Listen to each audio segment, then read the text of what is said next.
Hello everyone, कैसे हैं आप लोग। आप सभी का स्वागत है हमारे इस सेशन में। और आज हम लोग डिस्कस करने वाले हैं पॉलिटी के बहुत ही धमाकेदार क्वेश्चंस। जैसे हमने कल के सेशन में किए थे साइंस के सुपर 30 क्वेश्चंस, वैसे ही आज हम लोग पॉलिटी के सुपर 30 क्वेश्चंस करने वाले हैं जो बहुत ही ज़्यादा इंपॉर्टेंट है। अभी आपके जो 2 पेपर हुए हैं फर्स्ट ग्रेड के पेपर 1, तो उसके अंदर पॉलिटी के काफ़ी अच्छे क्वेश्चंस पूछे गए हैं, उनका काफ़ी अच्छा लेवल था। तो उसी के अकॉर्डिंग ही हमने ये क्लास तैयार की है और उसी के ही जैसे आपको यहाँ पर, बल्कि उससे भी अच्छे क्वेश्चंस आपको यहाँ पर देखने को मिलेंगे और जिनके पूरे पूरे चांसेस हैं कि इनमें से आपका कल के एग्जाम में कोई ना कोई क्वेश्चन बैठ जाएगा। ओके, तो अगर आपको अच्छा लगता है तो आप इसे लाइक करें, दोस्तों के साथ शेयर करें। अभी तक चैनल को सब्सक्राइब नहीं किया है तो जल्दी से जाके सब्सक्राइब करें, घंटी का जो बटन है उसे दबा दें ताकि जब भी मेरी क्लास आए तो आपको सबसे पहले नोटिफिकेशन मिल जाए कि मैम की क्लास आ गई है, जल्दी से जाकर देखते हैं।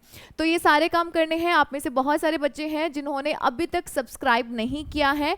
कल या परसों से हमारा सीईटी और रीट के लिए कोर्स स्टार्ट हो जाएगा, यूट्यूब पे बिल्कुल फ्री ऑफ कॉस्ट रहेगा, तो आप लोग उसे ज्वाइन ज़रूर कीजिएगा और उसके लिए आपको सब्सक्राइब करना होगा। ओके, तो चलिए हम स्टार्ट करते हैं आज के सेशन को। बहुत ही मस्त क्वेश्चन लिए हैं और जो क्लास है वो लास्ट तक देखिएगा, तभी आपको बेनिफिट होगा। हर एक क्वेश्चन बहुत ही ज़्यादा इंपॉर्टेंट है, बहुत टाइम लगा है मुझे इसको बनाने में और इसी वजह से आप लोगों के लिए बहुत ज़्यादा इंपॉर्टेंट है, पूरा देखना है आपको ये। चलिए सबसे पहले बात करते हैं नीति आयोग। वैसे ही क्वेश्चन आपका प्रीवियस ईयर है, पूछा जा चुका है कि नीति आयोग क्या है। आपके पास यहाँ पे कुछ ऑप्शंस दिए गए हैं। क्या नीति आयोग जो है क्या ये एक संवैधानिक निकाय है? सेकंड कहता है कार्यकारी आदेश के द्वारा गठित है। थर्ड कहता है एक अध्यादेश के द्वारा जारी किया गया है। एंड फोर्थ कहता है संसद द्वारा पारित कानून के अंतर्गत किया गया है। नीति आयोग हम लोग ये जानते हैं 1 जनवरी 2014 से नीति आयोग का गठन हो गया था। और किसने, मतलब कि जो हमारे पीएम मोदी हैं उन्होंने बोला था कि अब से ये जो है नीति आयोग रहेगा। परंतु ध्यान रखिएगा कि ये हमारा पहले का जो प्लानिंग कमीशन था, कौन सा था? योजना आयोग था। योजना आयोग का ही नाम बदलकर क्या किया गया है? नीति आयोग किया गया है। ये आपको बहुत अच्छे से ध्यान रखना है। और उसके साथ साथ में नीति आयोग का क्या है ये जो आपका कमीशन है, ये जो आपका आयोग है, ये प्लानिंग कमीशन के ही बदले में बनाया गया है।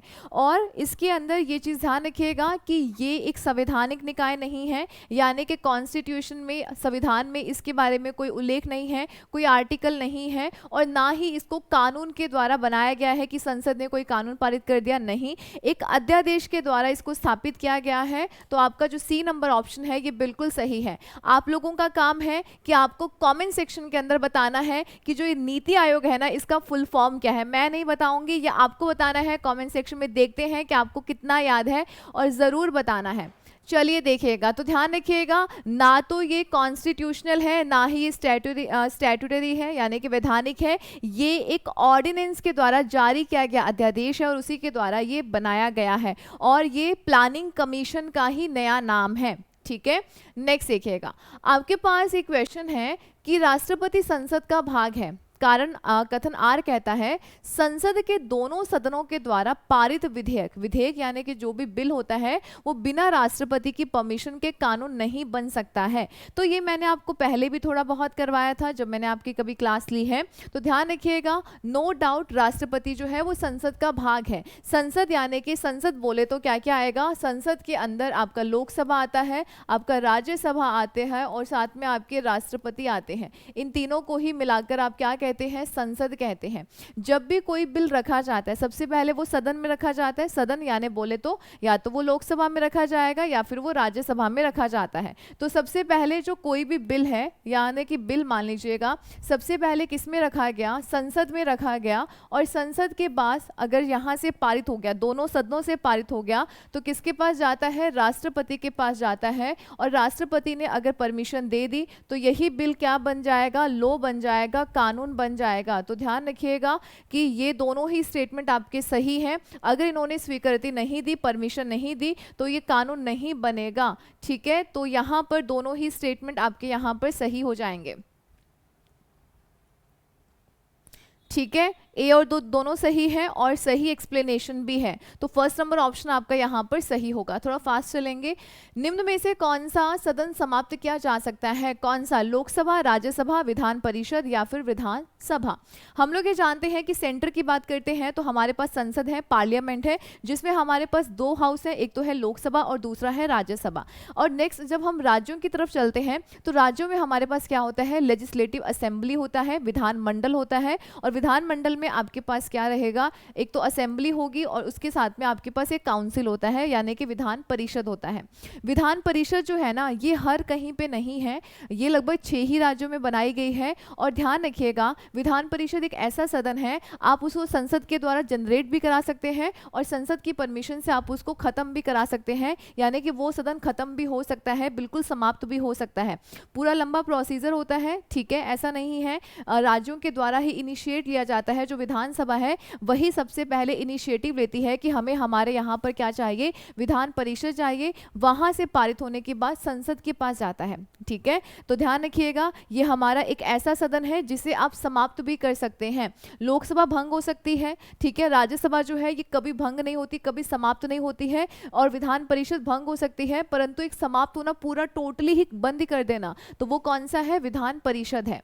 नेक्स्ट देखिएगा, वीटो पावर। वीटो पावर शब्द का अर्थ क्या होता है? जो वीटो पावर है वो हमारे यहाँ पर राष्ट्रपति को दी गई है। कॉन्स्टिट्यूशन में तो नहीं बताया गया है, संविधान में इसके बारे में कुछ नहीं कहा गया है, परंतु इसका मतलब होता है निषेधाधिकार। इसका मतलब क्या होता है हिंदी में? निषेधाधिकार होता है, यानी कि कोई भी बिल जब दोनों सदनों से पारित होकर राष्ट्रपति के पास पहुंचता है तो राष्ट्रपति को कुछ पावर दी गई है कि वो उस बिल को या तो अपने पास रोक ले, या परमिशन नहीं दे, या फिर से पुनर्विचार के लिए लौटा दे। तो इसका मतलब क्या होता है? सूचना का खुलासा करने का अधिकार नहीं, कानून लागू करने का अधिकार नहीं, मौलिक अधिकार लागू करने का अधिकार नहीं, निर्णय स्थगित करने या रद्द करने का अधिकार, जो कि बिल्कुल सही है, बिल से संबंधित है। तो राइट आंसर आपका होगा सेकंड नंबर ऑप्शन, बिल्कुल सही हो जाएगा। जिसको सेशन अच्छा लग रहा है वो प्लीज लाइक करें और कमेंट करके जरूर बताएं कि आपको क्लास कैसी लगती है।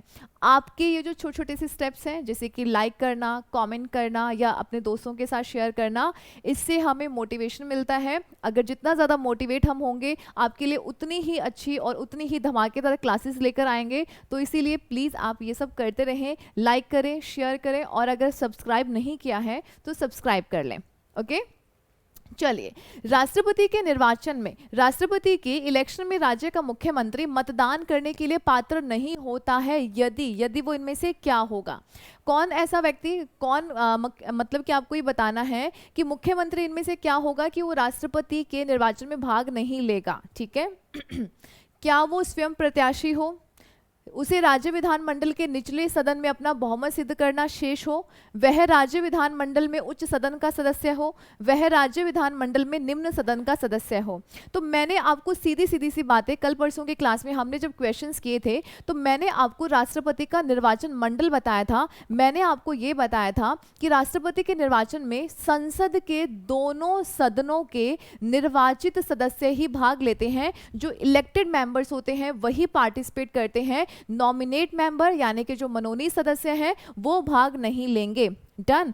उसके अलावा मैंने आपको ये बोला था कि जिस भी राज्य में विधानसभा है, जिस भी राज्य में विधानसभा है, उसके जो इलेक्टेड मेंबर्स हैं, उसमें जो निर्वाचित सदस्य हैं वो भाग लेंगे। परंतु जो विधान परिषद है, विधान परिषद जो है वो राष्ट्रपति के निर्वाचन में भाग नहीं लेती है, क्योंकि सभी राज्यों में नहीं है। सिंपल सी बात है।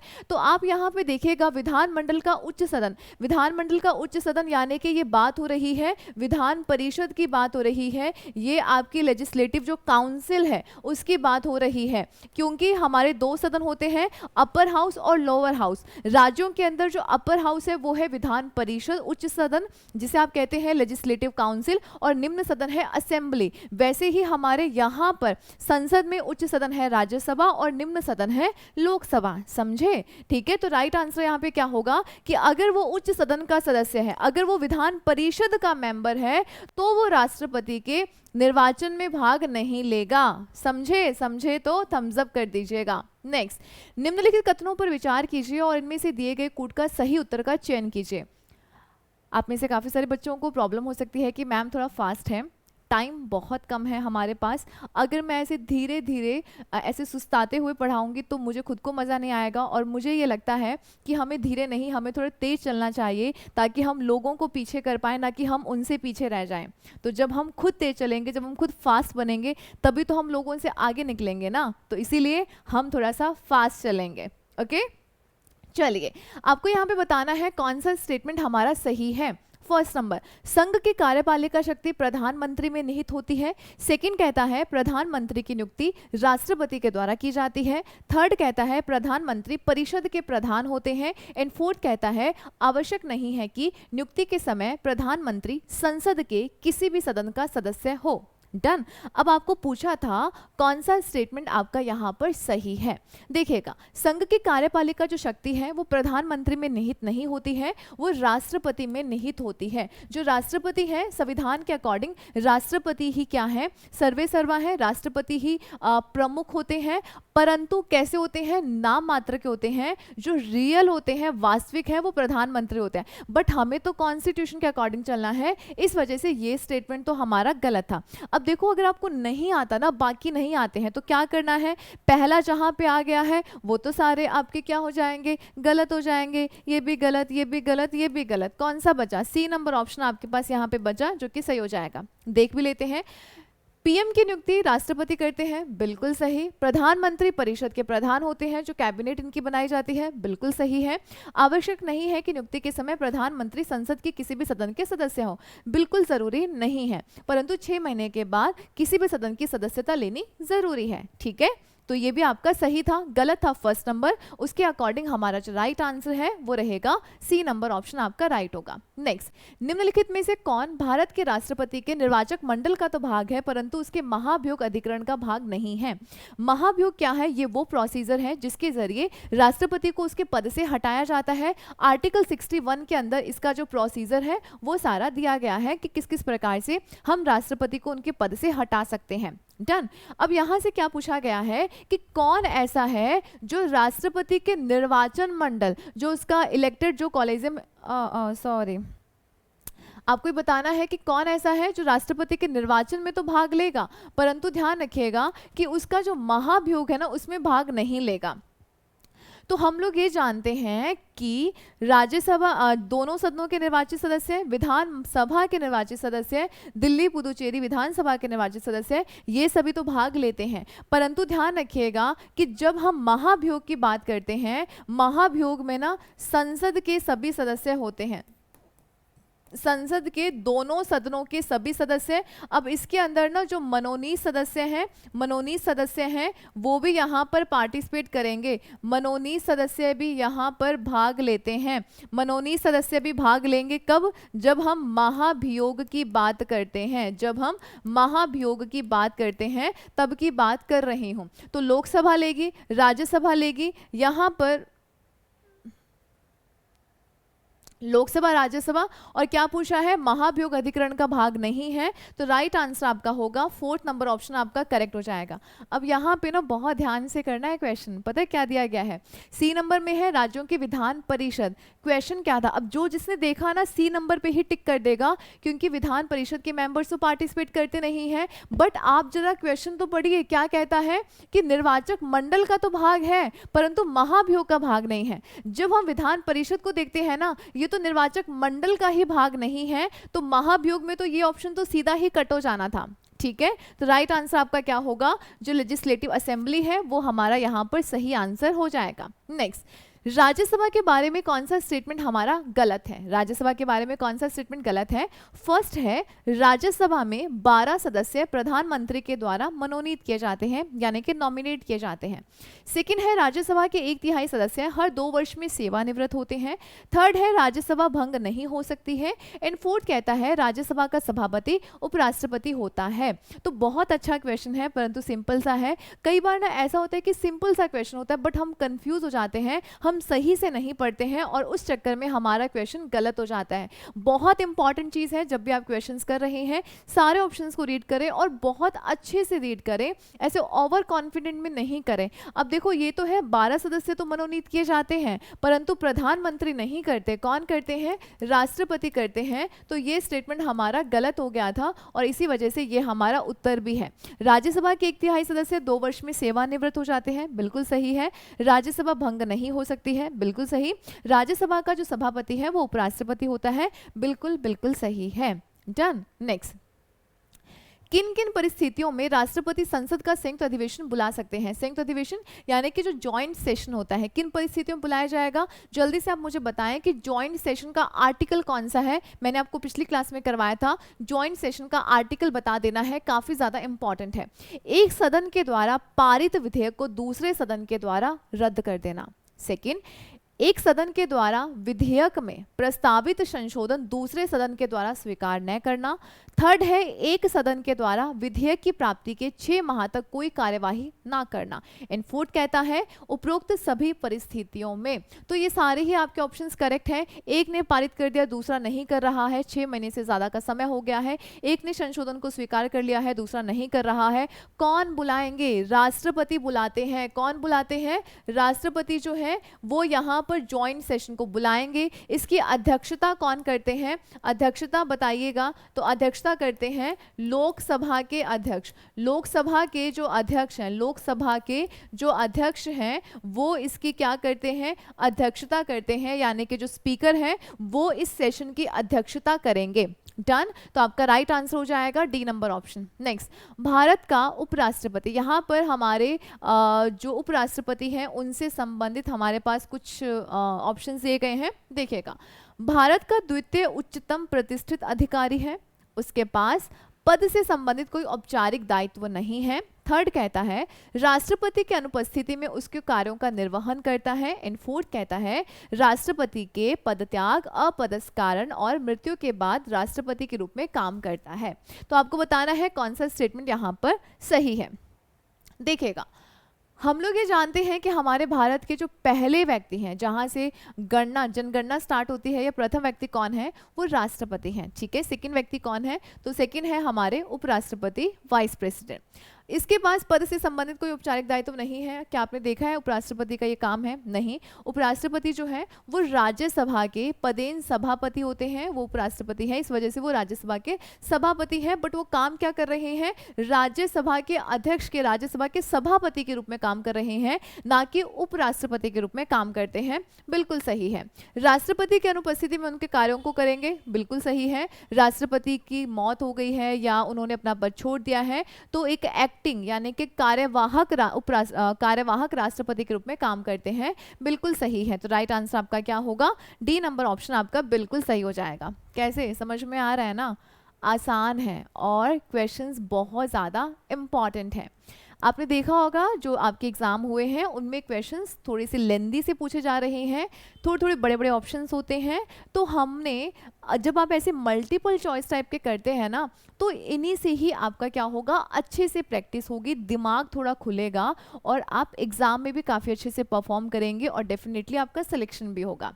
ठीक है, तो इसका जो राइट आंसर है वो रहेगा डी नंबर। राष्ट्रपति पर महाभियोग की प्रक्रिया कौन से देश के संविधान से ली गई है? अमेरिका, पूर्व सोवियत संघ, जापान या फिर आयरलैंड? आपको इसका आंसर करना है कि जो हमारे यहाँ पर राष्ट्रपति पर महाभियोग लगाया जाता है वो जो प्रक्रिया है वो हमने ली है, अमेरिका से ली है। फर्स्ट नंबर ऑप्शन जो है ये आपका बिल्कुल सही हो जाएगा। नेक्स्ट, राष्ट्रपति पद का चुनाव संचालित किया जाता है। आपको बताना है कि जब भी राष्ट्रपति का इलेक्शन करवाया जाता है तो ये जो चुनाव है वो कौन करवाता है? जैसे हमारे यहाँ पे भी तो लोकसभा, राज्यसभा, लोकसभा के इलेक्शंस होते हैं ना, तो वो कौन करवाता है? लोकसभा के जो इलेक्शंस है वो भी भारत का निर्वाचन आयोग ही हैंडल करता है, और राष्ट्रपति का जो निर्वाचन होगा उससे संबंधित जो चुनाव है वो भी निर्वाचन आयोग के द्वारा ही देखे जाते हैं। सी नंबर ऑप्शन आपका यहाँ पर बिल्कुल सही हो जाएगा। निर्वाचन आयोग का गठन कहाँ पे किया गया है? आर्टिकल 324 में किया गया है। डन। नेक्स्ट देखिएगा, निम्नलिखित कथनों पर विचार कीजिए। 30 नंबर ये क्वेश्चन है, हम यहाँ पे करने जा रहे हैं सुपर 30, जो कि बहुत बहुत ज़्यादा इंपॉर्टेंट है। किसी राज्य के राज्यपाल के विरुद्ध उसकी पदावधि के दौरान किसी न्यायालय में कोई दंडिक कार्यवाही संसित नहीं की जाएगी। सेकंड कहता है किसी राज्य के राज्यपाल की परिलब्धियां और भत्ते उसकी पदावधि के दौरान कम नहीं किए जाएंगे। तो हमारे पास ना थोड़ी सी बातें आपको यहाँ पर ध्यान रखनी है। हमारे पास एक आर्टिकल है, कौन सा आर्टिकल है, हमारे पास एक आर्टिकल है आर्टिकल 361, जिसके अंदर राष्ट्रपति, राज्यपाल, इनको कुछ विशेष अधिकार दिए गए हैं, इनको कुछ प्रिविलेज दिए गए हैं कि जब तक ये अपने पद पर कार्यरत हैं तो इनके विरुद्ध कोई भी क्रिमिनल या कोई भी सिविल जो मामला है वो दर्ज नहीं किया जाएगा। ठीक है, और कब तक, जब तक ये अपने पद पर है, किसी न्यायालय के समक्ष कोई दंडिक कार्यवाही यानी कि जो भी कोई क्रिमिनल कोई भी बात होगी या क्रिमिनल कोई भी मामला होगा वो नहीं किया जाएगा। ठीक है, उसके अलावा किसी राज्य के राज्यपाल की परिलब्धियां, जब तक कोई भी राज्यपाल अपने पद पर बना हुआ है तो उसके वेतन भत्ते वगैरह जो है जो उसको उस टाइम पे मिल रहे हैं वो कम नहीं किए जाएंगे। तो ये भी आपका सही है। क्या पूछा था, इनमें से कौन सा स्टेटमेंट आपका सही है? सी नंबर ऑप्शन जो है ये आपका बिल्कुल सही हो जाएगा। सी नंबर ऑप्शन आपका यहाँ पर बिल्कुल करेक्ट है। नेक्स्ट, सदन में राष्ट्रपति के विरुद्ध महाभियोग प्रस्ताव पास करने के लिए कितने सदस्यों का समर्थन चाहिए? अभी हमने बहुत बार देख लिया है, महाभियोग यानी कि जो इम्पीचमेंट है ये एक ऐसा प्रोसीजर है जिसमें राष्ट्रपति को उसके पद से हटाया जाता है अगर उन्होंने संविधान का उल्लंघन किया है। उन्होंने क्या किया है? संविधान का उल्लंघन किया है। आपसे पूछा गया है कि जब वो सदन में रखा जाता है तो कितने सदस्यों का समर्थन चाहिए, कितने सदस्यों का समर्थन चाहिए? तो ध्यान रखिएगा, सदन के जो भी लोकसभा में रखा जा रहा है या राज्यसभा में रखा जा रहा है, कुल जितने भी सदस्य हैं, टोटल जितने भी मेंबर्स हैं, उनका 2/3 बहुमत चाहिएगा। उनका कितना चाहिएगा? 2/3 बहुमत चाहिएगा। पहला क्या कहता है? उपस्थित और मतदान करने वाले। कई बार होते हैं जितना उपस्थित हो रहे हैं उसमें से कई लोग मतदान करते हैं, कई नहीं भी करते हैं, तो उनका 2/3 बहुमत नहीं, ये नहीं होगा। सदन के कुल सदस्यों की बहुसंख्यक संख्या नहीं, विशेष बहुमत नहीं। ध्यान रखिएगा, सी नंबर ऑप्शन आपका सही हो जाएगा। कुल सदस्यों में से जितने भी हैं, कुल सदस्यों में से 2/3 बहुमत का होना जरूरी है और उससे क्या होगा? उस सदन में प्रस्ताव पारित हो जाएगा और फिर नेक्स्ट सदन में रखा जाएगा। ठीक है, दोनों सदनों से पारित होने के बाद ही उनको हटाया जा सकता है। अगर एक से पारित हो गया और दूसरे से पारित नहीं हुआ तो उनको नहीं हटाया जा सकता है, तो वो पूरा जो प्रपोजल होगा वही खारिज हो जाएगा। भारत के राष्ट्रपति के द्वारा निम्नलिखित में से किस वीटो शक्ति का उपयोग नहीं किया जाता है? भारत में जो हमारे राष्ट्रपति हैं, वैसे तो इनके लिए कोई पर्टिकुलर किसी आर्टिकल में नहीं कहा गया है, आपको बताना है absolute veto, qualified veto, suspension veto या फिर पॉकेट वीटो। तो मैंने आपको बताया भी था, तो ध्यान रखिएगा, इसमें से 3 वीटो पावर तो राष्ट्रपति के पास है परंतु एक नहीं है, वो यूएसए के राष्ट्रपति के द्वारा इस्तेमाल की जा सकती है और उसका नाम है आपके क्वालिफाइड वीटो या फिर विशेषता। इसको हिंदी में ना कई बार ऐसे भी आता है।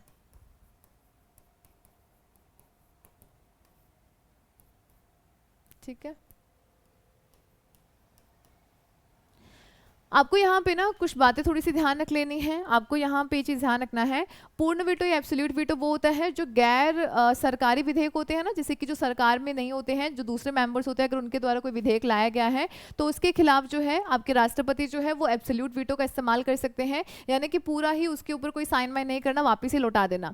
सस्पेंशन वीटो वो होता है कि थोड़ी देर के लिए निलंबन कर देना, कुछ समय के लिए उसको रोक कर रख लेना। ठीक है, और पॉकेट वीटो जो होता है ना तो उसको स्वीकार करना ना अस्वीकार करना, ना तो साइन करना ना मना करना, बस अपने पास पॉकेट में रख लेना, उसे हम कहते हैं पॉकेट वीटो कहते हैं। ठीक है, तो ये कुछ बातें ध्यान रखिएगा। और क्वालिफाइड वीटो में ये होता है कि जो राष्ट्रपति है वो पुनर्विचार के लिए उसको लौटा दें। ठीक है, और अगर वापस फिर से क्या होगा, सदन के द्वारा अगर पारित किया जाएगा तो राष्ट्रपति को उस पर अपनी परमिशन देनी ही होगी। तो ये वाली जो वीटो है ये हमारे राष्ट्रपति के पास नहीं है। नेक्स्ट, भारतीय संविधान के निम्न अनुच्छेदों में से किस एक के अधीन राज्यपाल राष्ट्रपति के विचार के लिए किसी विधेयक को आरक्षित रख सकता है? अब यहाँ पे ना एक क्वेश्चन है आपके राज्यपाल और राष्ट्रपति दोनों से रिलेटेड है, आपको ये बताना है। ये क्वेश्चन आपके आरएस के एग्जाम में भी पूछा गया था। अब यहाँ पे ये कहता है कि अब जैसे कि हमारे यहाँ पे सेंटर में तो क्या है, राष्ट्रपति है, कानून के लिए जो फाइनल परमिशन है वो राष्ट्रपति को देनी होती है, वैसे ही राज्यों में कौन है, राज्यपाल है। तो जैसे ही राज्यों में विधानसभा या विधानमंडल से जब भी विधेयक आपका कोई बिल है अगर वो पास होता है तो किसके पास जाएगा, राज्यपाल के पास जाता है परमिशन के लिए। अगर राज्यपाल उस पर अपनी स्वीकृति दे देते हैं तो वो बिल वहां से पारित हो जाता है। परंतु ये चीज ध्यान रखिएगा, कि कई बार कुछ ऐसे विधेयक होते हैं जिन पे राज्यपाल को समझ में नहीं आ रहा है या हाई कोर्ट की पावर से रिलेटेड है, तो राज्यपाल जो है उसको राष्ट्रपति के लिए रख लेंगे कि मैं इसमें कुछ नहीं कह सकता, मुझे समझ नहीं आ रहा है, तो इस पे जो राष्ट्रपति हैं वो अपनी परमिशन दे देंगे। तो वो आपका संबंधित है आर्टिकल 200 से। किससे संबंधित है? आर्टिकल 200 से है। ये क्वेश्चन काफी बार एग्जाम में पूछा गया है। नेक्स्ट, आपको बताना है इनमें से कौन सा बयान सही नहीं है। थोड़ा फास्ट से चलते हैं, लेट हो रहा है काफी। भारत के उपराष्ट्रपति 5 वर्ष की अवधि के लिए पद धारण करते हैं, बिल्कुल सही है। भारत के उपराष्ट्रपति फिर से चुनाव के लिए पात्र है, सही है। भारत के उपराष्ट्रपति केवल अधिकतम 9 महीने की अवधि के लिए राष्ट्रपति के रूप में काम कर सकते हैं, नहीं, 6 महीने होता है। कितना होता है? 6 महीने होता है। भारत के उपराष्ट्रपति के चुनाव को लेकर भारत के सुप्रीम कोर्ट को सभी विवादों पर गौर करना होता है। ध्यान रखिएगा, राष्ट्रपति हैं चाहे उपराष्ट्रपति हैं, उनके चुनाव से रिलेटेड अगर कुछ भी डिस्प्यूट हो रहा है, कोई भी विवाद हो रहा है, तो उसको सॉल्व करना किसका काम है? सुप्रीम कोर्ट का काम है। बाकी अगर कोई भी डिस्प्यूट होता है किसी और किसी चुनाव को लेकर, तो भारत का निर्वाचन आयोग जो है वो सॉल्व करेगा। परंतु ये तो बहुत ऊंचे पद है ना, राष्ट्रपति और उपराष्ट्रपति। अगर इनके चुनाव से रिलेटेड कुछ विवाद हो रहा है, कोई संतुष्ट नहीं है, तो सीधा कहां पे जाएगा, कहां पे शिकायत करेगा? सुप्रीम कोर्ट में करेगा। और आर्टिकल कौन सा संबंधित है? तो ध्यान रखिएगा, आर्टिकल है आपका 71। क्लियर? तो यहां पर पूछा गया था गलत कौन सा है, तो सी नंबर ऑप्शन आपका गलत हो जाएगा, क्योंकि अधिकतम 9 महीने नहीं, अधिकतम 6 महीने तक है, और उसके बाद में क्या किया जाएगा? इलेक्शन करवा लिया जाता है। नेक्स्ट, किसी व्यक्ति के राष्ट्रपति के रूप में चुनाव को अवैध घोषित किए जाने की स्थिति में उसके द्वारा अपना चुनाव अवैध घोषित किए जाने के पूर्व के कृत्यों की संवैधानिकता क्या होगी? अब देखो क्वेश्चन कैसे पूछता है। अब लैंग्वेज देख रहे हैं ना, लैंग्वेज का ही तो सब कमाल है, ठीक है, लैंग्वेज। अब ध्यान रखिएगा, भाषा को समझना बहुत ज्यादा इंपॉर्टेंट है। किसी व्यक्ति के राष्ट्रपति के चुनाव में अवैध घोषित किए जाने पर, अब ये बोल रहा है कि कोई राष्ट्रपति का इलेक्शन हुआ और उसको इनवैलिड कर दिया कि ये चुनाव सही नहीं था, अवैध तरीके से किया गया है, इनवैलिड कर दिया। अब कहता है कि जब वो इनवैलिड होगा वो तो बाद की बात है ना। मान लो कि चुनाव हो गया, उसमें कोई राष्ट्रपति चुनकर आ गया है और उसने कुछ काम किए हैं, परंतु बाद में क्या हुआ कि उसका जो चुनाव है उसको इनवैलिड कर दिया, अवैध घोषित कर दिया। अब कहता है कि जो उसने अपने राष्ट्रपति बनने के दौरान, राष्ट्रपति जब बन गया था, उसने जो काम किए थे, उसने जो कार्य किए थे, अब वो क्या होंगे? क्या वो लीगल होंगे कि नहीं होंगे, अवैध होंगे, वो कैसे होंगे? तो ध्यान रखिएगा, वो जितने भी काम होंगे वो विधि माने होंगे, यानी कि जितने भी अगर वो बीच में कोई काम करता है, कुछ भी एक्ट बनाता है, तो वो सारे कैसे होंगे? वो सारे आपके वैलिड होंगे। वो सारे कैसे होंगे? वैलिड होंगे। सेकंड नंबर ऑप्शन आपका सही है। नेक्स्ट, राज्य सरकार का कार्यकारी अध्यक्ष या संवैधानिक प्रमुख कौन होता है? राज्य सरकार का कार्यकारी अध्यक्ष या संवैधानिक प्रमुख। अब यहाँ पे संविधान के अकॉर्डिंग जो प्रमुख है वो तो कौन होते हैं? राज्यपाल होते हैं। कौन होते हैं? अब यहाँ से देख लीजिएगा, जब भी संवैधानिक की बात हो रही है, यानी कि संविधान के अकॉर्डिंग, और संविधान में किसको बताया गया है, यानी कॉन्स्टिट्यूशन में किसको बताया गया है? राज्यपाल को बताया गया है। और अगर वास्तविक पूछा जाता तो वास्तविक कौन होते? वास्तविक आपके जो है ये रहते मुख्यमंत्री। वास्तविक कौन होते? तो ध्यान रखिएगा, वास्तविक आपके होते मुख्यमंत्री होते। ठीक है, तो राइट आंसर आपका है सेकंड नंबर ऑप्शन आपका बिल्कुल सही हो जाएगा। नेक्स्ट, भारत के उपराष्ट्रपति का निर्वाचन निर्वाचक गण द्वारा किया जाता है, जिसके सदस्य कौन होते हैं? आपको बताना है। अभी तक हमने राष्ट्रपति से रिलेटेड काफी सारे क्वेश्चंस किए थे, अभी जो हम बात कर रहे हैं वो कर रहे हैं उपराष्ट्रपति से संबंधित, कि उपराष्ट्रपति का भी तो चुनाव किया जाता है ना, तो उसके चुनाव में कौन कौन शामिल होता है ये आपको बताना है। ऑप्शंस, संसद के दोनों सदनों के केवल निर्वाचित सदस्य। सेकंड कहता है संसद के दोनों सदनों के सभी सदस्य। थर्ड है राज्यसभा के और राज्य विधानसभाओं के केवल निर्वाचित सदस्य। एंड फोर्थ है राज्य विधानसभाओं के केवल निर्वाचित सदस्य। तो यहाँ पे इसका जो राइट आंसर है, यहाँ पे निर्वाचित, मनोनीत, यहाँ पे ऐसा कुछ मतलब कि झोल नहीं है। ध्यान रखिएगा, यहाँ पर आपको ध्यान रखना है संसद के दोनों सदनों के सभी सदस्य, संसद के दोनों सदनों के जो सभी सदस्य हैं वो यहाँ पर पार्टिसिपेट करेंगे किसके इलेक्शन में? उपराष्ट्रपति यानी कि वाइस प्रेसिडेंट के इलेक्शंस में। नेक्स्ट, एक राज्य के राज्यपाल के संदर्भ में निम्नलिखित कथनों में से कौन सा स्टेटमेंट आपका यहाँ पर सही है? ऑप्शन है आपके पास, सही कथन आपको बताना है। राज्य की कार्यपालिका शक्तियां इसमें निहित हैं। इनकी आयु 35 वर्ष पूर्ण होनी चाहिए। यह अपने पद पर राष्ट्रपति की मर्जी पर बने रहते हैं, यानी कि pleasure of the pleasure of the president, and fourth है इनकी बर्खास्तगी यानी कि इनको हटाने के कारण संविधान में उल्लेखित हैं। तो यहाँ से आपको बताना है सही स्टेटमेंट कौन सा है। नो डाउट फर्स्ट आपका बिल्कुल सही है, राज्य की कार्यपालिका शक्तियां निहित हैं। जैसे सेंटर की बात करते हैं तो कार्यपालिका जो भी एग्जीक्यूटिव पावर्स होती हैं जिसमें हम किसी की नियुक्ति वगैरह करते हैं वो पावर किसके पास है, राष्ट्रपति के पास है। वैसे ही स्टेट में किसके पास है, राज्यपाल के पास है। इनकी आयु कम से कम 35 वर्ष पूर्ण होनी चाहिए, यानी कि बोल रहा है कि 35 वर्ष के होने चाहिए, मिनिमम क्राइटेरिया है 35 वर्ष होना चाहिए, बिल्कुल सही है। अपने पद पर राष्ट्रपति की मर्जी से ही रहते हैं, यानी कि आपको यहाँ पर बोल रहा है प्लेजर ऑफ द प्रेसिडेंट, यानी आपको यहाँ पे ये बताना है कि राष्ट्रपति के प्रसाद पर्यंत रहते हैं, यानी कि जब तक राष्ट्रपति खुश है तब तक। बिल्कुल सही है, ठीक है, बिल्कुल सही है। अब कहता है इनकी बर्खास्तगी के कारण संविधान में उल्लेखित है, नहीं। इनको कैसे हटाया जाना है इसके बारे में कॉन्स्टिट्यूशन में कहीं पे कुछ नहीं बताया गया है, और इसी का फायदा उठाती है हमारी सरकारें। जैसे जैसे सरकारें बदलती हैं तो पर्टिकुलर स्टेट्स के जो राज्यपाल हैं वो भी बदल जाते हैं, क्योंकि यहाँ पर जो हटाने का काम है वो राष्ट्रपति करते हैं, और हम जानते हैं राष्ट्रपति इनडायरेक्टली जो काम है वो सरकार के कहने पर ही, जो हमारी सेंटर में गवर्नमेंट होती है उसी के कहने पर उनको काम करना होता है, ठीक है। तो इसी वजह से वो उनके कहने पर काम करते हैं और इसी वजह से उनको हटा दिया जाता है बिना कारण दिए, और क्योंकि यहाँ पर कोई भी कारण उल्लेखित नहीं है तो अपनी मर्जी से कुछ भी कारण देके वो उनको हटा सकते हैं। और ऐसा होता भी है जब जब सरकारें बदलती हैं, राज्यपाल ही बदल जाते हैं। तो यहाँ पर आपका राइट आंसर जो होगा 4th नंबर गलत है, 1st, 2nd एंड 3rd। आपका डी नंबर ऑप्शन जो है ये यहाँ पर बिल्कुल सही हो जाएगा। नेक्स्ट, समझ रहे हैं ना, बहुत इंपॉर्टेंट क्वेश्चंस हैं आज वाले, तो इसी वजह से तो बोला है सुपर 30 क्वेश्चन। सारे क्वेश्चंस देखना है, लाइक शेयर करना है, कमेंट करके जरूर बताना है कि क्लास कैसी लगे।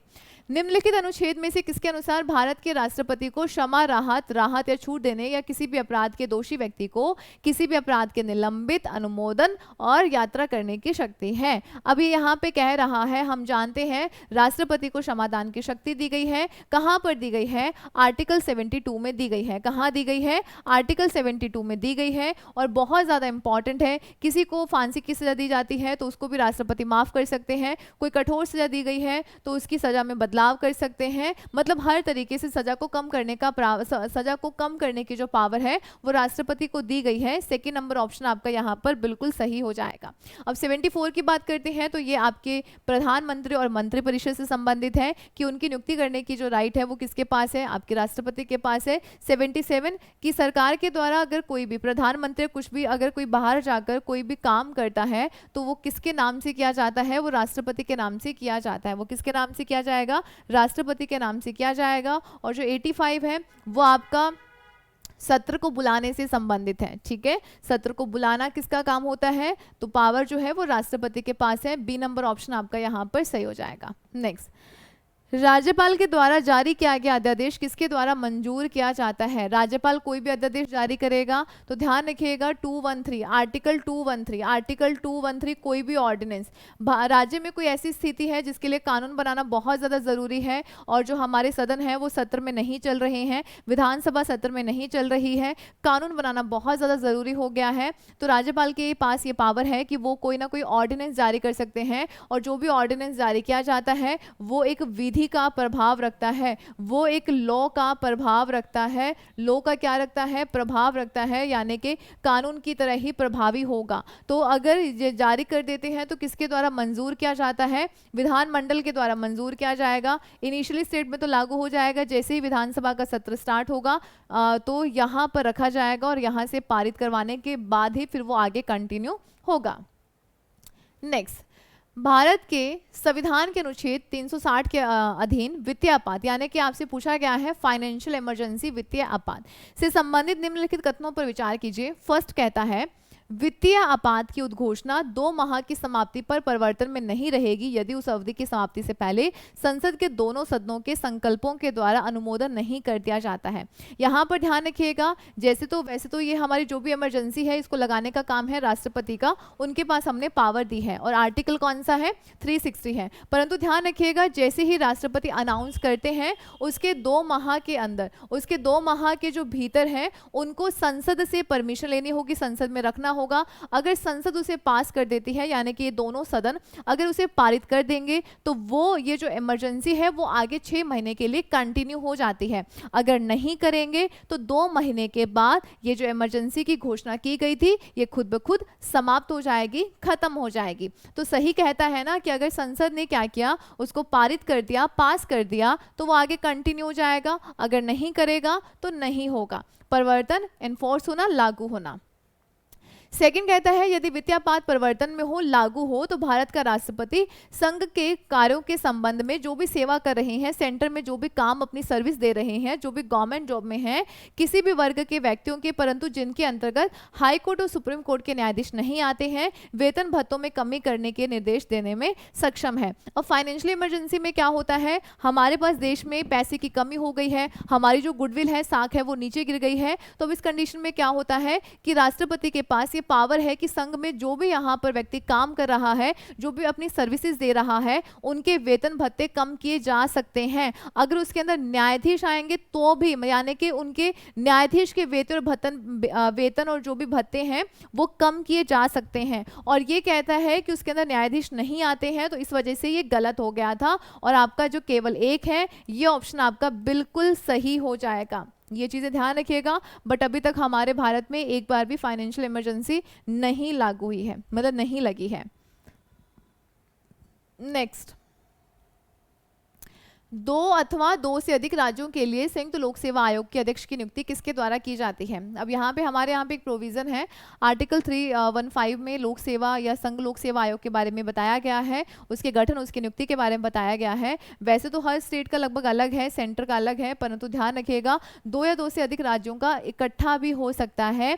जैसे कि हमारे यहाँ पे आरपीएससी है ना, वैसे ही अलग अलग राज्यों में अलग अलग होगा, तो वहाँ पर 2 या 2 से अधिक राज्य अपना एक कंबाइन भी रख सकते हैं। अब इसका वहां पे जब भी जैसे भी करेंगे तो उसके अध्यक्ष की नियुक्ति किसके द्वारा की जाएगी, तो जितने भी स्टेट है, मान लीजिएगा ए बी सी 3 स्टेट है और तीनों चाहते हैं कि हमारा एक ही आयोग हो, जैसे कि हमारे पास यहाँ पे आरपीएससी है, तो वहाँ पे क्या होना चाहिए, जॉइंट लोक सेवा आयोग हम चाहते हैं। तो क्या होगा, यहाँ पर जितने भी इनके राज्यपाल होंगे वो राज्यपाल यहाँ पे अपने सलाह कर लेंगे और भारत के राष्ट्रपति को बता देंगे कि हम इस व्यक्ति को अध्यक्ष बनाना चाहते हैं। तो ध्यान रखिएगा, संबंधित राज्यपाल की सलाह से भारत के राष्ट्रपति के द्वारा इनकी नियुक्ति की जाती है।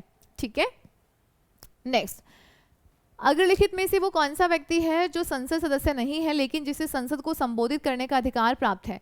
आपको ये ध्यान रखना है, हम जानते हैं संसद में वोटिंग करने का राइट होता है, वोट करने का अधिकार तो उसे ही होता है जो संसद का सदस्य होता है। फॉर एग्जाम्पल, हमारे यहाँ पे इलेक्शंस हो रहे हैं और हमें वोट करना है, तो हमारा जहाँ पे वोटिंग कार्ड बना होगा कि आप पर्टिकुलर इस वार्ड के हैं या इस जगह के हैं, तो आप वहीं पे अपना वोट दे सकते हैं। हर कहीं तो नहीं दोगे ना। ऐसे ही संसद में होता है, संसद में जितने भी मेंबर्स होते हैं और जिस सदन का जो मेंबर होता है वो वहीं पर वोट करेगा, परंतु बोल कोई भी सकता है, कहीं पर भी कुछ भी अपनी बातों को रख सकता है।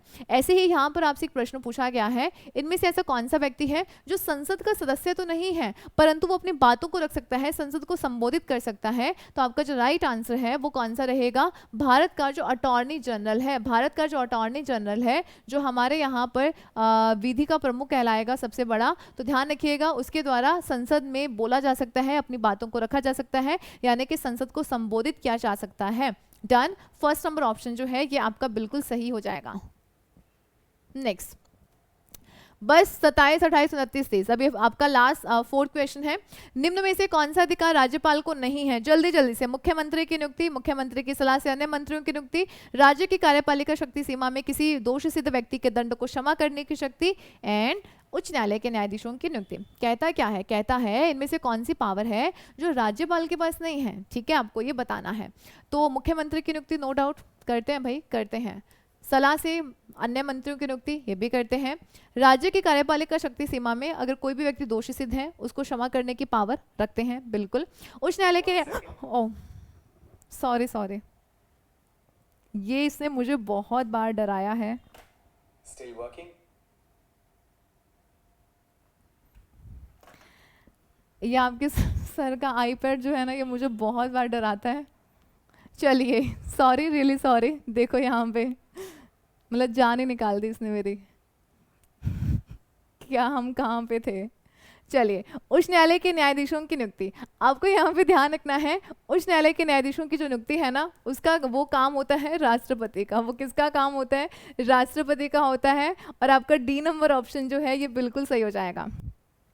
मैं ओके सर को इतनी बार बोला इसको यहाँ से हटा दिया करो, इसने मुझे इतनी बार क्लास में डराया है, मतलब बीच में पता नहीं इसको सडनली क्या हो जाता है, बोलने लग जाता है। वो होता है ना कि हम अपने काम में मस्त हैं और सडनली आपको बीच में एकदम से कोई बोल जाएगा तो आप डर जाओगे। ऑब्वियसली ये हर किसी के साथ होगा और मेरे साथ तो पता नहीं कितनी बार हो गया है, और फिर ऐसा लगता है कि ना पता नहीं किसने जान ही निकाल दी है पूरी।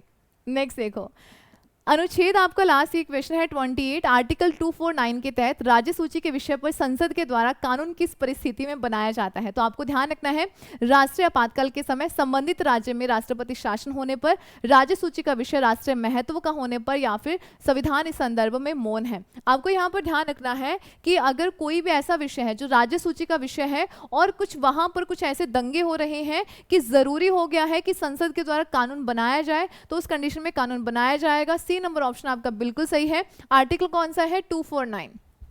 वैसे तो क्या होता है कि जो राज्यों से संबंधित कानून है वो राज्यों के द्वारा बनाए जाएंगे, बट अगर वहाँ पे कुछ ऐसी सिचुएशन हो गई है कि वो जो विषय है वो राष्ट्रीय महत्व का हो गया है, जैसे मान लो कि कोविड वगैरह है और हेल्थ के ऊपर मान लो कि आपकी जो सरकार है, राज्य सरकार है, वो कानून बना सकती है, बट हालत इतनी ज़्यादा खराब हो गई है तो संघ की सरकार जो है वो इस आर्टिकल के तहत कोई कानून बना सकती है और उसे अप्लाई कर सकती है। समझे?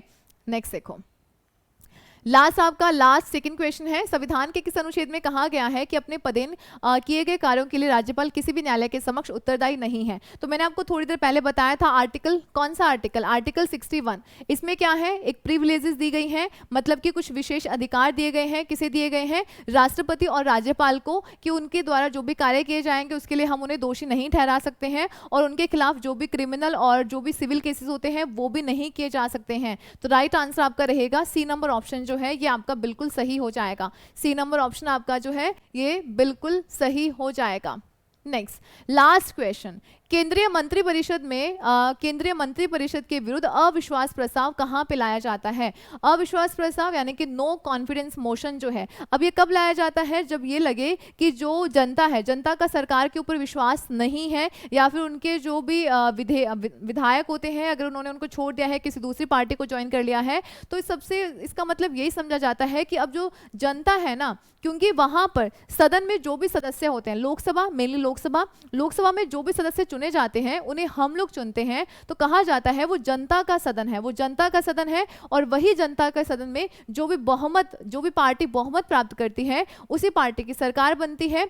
अगर उसका विश्वास ही नहीं रहा है, अगर नो कॉन्फिडेंस मोशन लाया जा रहा है, इसका मतलब ये होता है कि जनता का सरकार के ऊपर विश्वास नहीं है और ये विपक्ष के द्वारा लाया जाता है और ये साबित करना होता है। और अगर ये अगर अविश्वास प्रस्ताव पारित नहीं होता है, इसका मतलब क्या है कि अभी भी जनता का उसमें विश्वास है, यानी कि अभी भी जो विधायक हैं वो सरकार के पक्ष में हैं। तो ध्यान रखिएगा ये कहाँ पे प्रस्तुत किया जाता है? तो ये केवल लोकसभा में प्रस्तुत किया जाता है। कहाँ पर? केवल लोकसभा में प्रस्तुत किया जाएगा, क्योंकि जनता का सदन कौन सा है? लोकसभा है। लोकसभा, लोगों की सभा। ठीक है, तो ये हमारे सुपर 30 क्वेश्चन थे जो मोस्ट इंपॉर्टेंट थे और आप इन्हें जरूर करके जाइएगा, काफी इंपॉर्टेंट है। अपने दोस्तों के साथ इसको शेयर कर दीजिएगा जिनका पेपर कल है या आने वाले दिनों में है। और ये क्वेश्चंस ना आपके हर एग्जाम के लिए इंपॉर्टेंट है। और जिन्होंने सब्सक्राइब नहीं किया है वो जल्दी से जाके सब्सक्राइब करें, बेल आइकन को प्रेस करें। कल या परसों से आपकी सीईटी और रीट्स के लिए क्लासेस जो है वो धमाकेदार स्टार्ट हो जाएंगी। पहले हम थ्योरी कर लेंगे, फिर हम क्वेश्चंस कर लेंगे और इसी तरीके से आपकी क्लासेस जो है वो अब रेगुलर रहेंगी। मिलते हैं नेक्स्ट सेशन में। Take care, bye bye.